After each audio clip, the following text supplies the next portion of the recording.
அமைச்சர் மூர்த்தியின் பரிசு மழை. எடப்பாடியிடம் முறையிட்ட செல்லூர் ராஜு. ஸ்ட்ரிக்டா சொன்ன எடப்பாடி. வரும் சட்டசபை தேர்தலுக்கு இன்னும் சில மாதங்களே இருக்கும் நிலையில் தேர்தல் களம் சூடு பிடிக்க தொடங்கியுள்ளது. தேர்தலுக்கு ஒரு வருடத்திற்கு முன்பே திமுகவினர் பணத்தை வாரி இறைக்க தொடங்கி இருக்கிறார்கள். இந்த நிலையில் கடந்த 2021 சட்டசபை தேர்தலில் மதுரையில் உள்ள 10 சட்டசபை தொகுதியில் அதிமுக கூட்டணி 5 தொகுதிகளும் திமுக கூட்டணி 5 தொகுதிகளிலும் வெற்றி பெற்று தென் மாவட்டத்தின் தலைநகரான மதுரையை பொறுத்தவரை 2 கட்சிகளும் சமபலத்துடன் இருந்தது. இதில் 2021 சட்டசபை தேர்தலில் திமுக வெற்றி பெற்று ஆட்சி பிடித்து இருந்தாலும் மதுரையில் பாதி தொகுதியில் மட்டுமே வெற்றி பெற்று இருந்தது.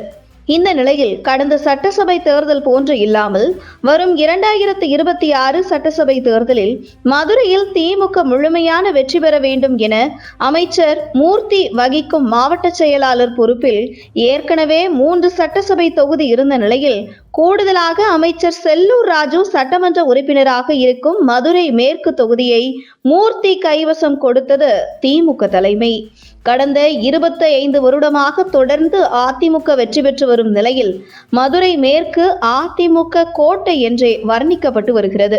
இந்த நிலையில் அமைச்சர் மூர்த்தி கைவசம் மதுரை மேற்கு தொகுதி வந்த பின்பு அந்த தொகுதி மக்களுக்கு ஒரே கொண்டாட்டம் என்று சொல்லும் வகையில் தொடர்ந்து பரிசு பொருட்களை வாரி இறைத்து வருகிறார் அமைச்சர் மூர்த்தி.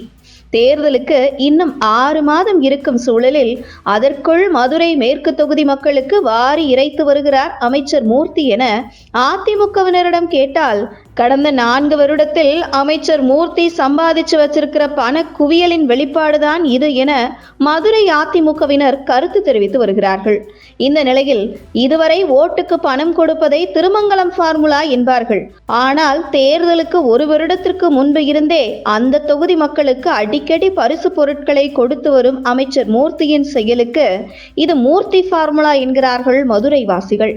இந்த நிலையில் சமீபத்தில் எடப்பாடி பழனிசாமியை சந்தித்த முன்னாள் அதிமுக அமைச்சர் செல்லூர் ராஜு மதுரை மேற்கு தொகுதியில் அமைச்சர் மூர்த்தியின் அட்ராசிட்டியை தெரிவித்து வரும் 2026 சட்டசபை தேர்தலில் மதுரை மேற்கு தொகுதியில் சீட் வேண்டாம், மதுரை தெற்கு தொகுதியில் வாய்ப்பு கொடுங்க என கேட்டிருக்கிறார். அதற்கு 25 வருடமாக தொடர் வெற்றியை பெற்று அதிமுக கோட்டை என கொண்டாடப்படும் மேற்கு தொகுதியை அவ்வளவு சீக்கிரம் விட்டு கொடுத்து விடலாமா என்று சற்று கோபத்துடன் பேசிய எடப்பாடி பழனிசாமி, மேற்கு தொகுதியில் நாம் மீண்டும் வெற்றி பெற்றே ஆக வேண்டும், மேற்கு தொகுதியில் நீங்கள்தான் வேட்பாளர் என செல்லூர் ராஜுவிடம் ஸ்ட்ரிக்டாக சொல்லிவிட்டாராம் எடப்பாடி பழனிசாமி. இதனைத் தொடர்ந்து மதுரை மேற்கு தொகுதியில் தேர்தல் பணியில் தீவிரம் காட்ட தொடங்கி இருக்கிறார் அதிமுக முன்னாள் அமைச்சர் செல்லூர் ராஜு. இந்த நிலையில் கடந்த 2011 சட்டசபை தேர்தலில் இப்படித்தான் திமுக தேர்தலுக்கு முன்பு மக்களுக்கு பணத்தை வாரி இறைத்தது. ஆனால் தேர்தல் முடிவுகளில் மதுரை மொத்தத்திலும் திமுக வாஷ் அவுட் ஆனது வரலாறு.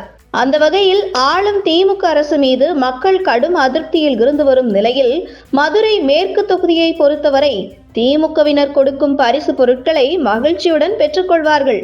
ஆனால் வாக்குப்பதிவின் போது தங்கள் எதிர்ப்புகளை ஓட்டுகளாக பதிவு செய்வார்கள் என்பதுதான் கடந்த கால வரலாறு.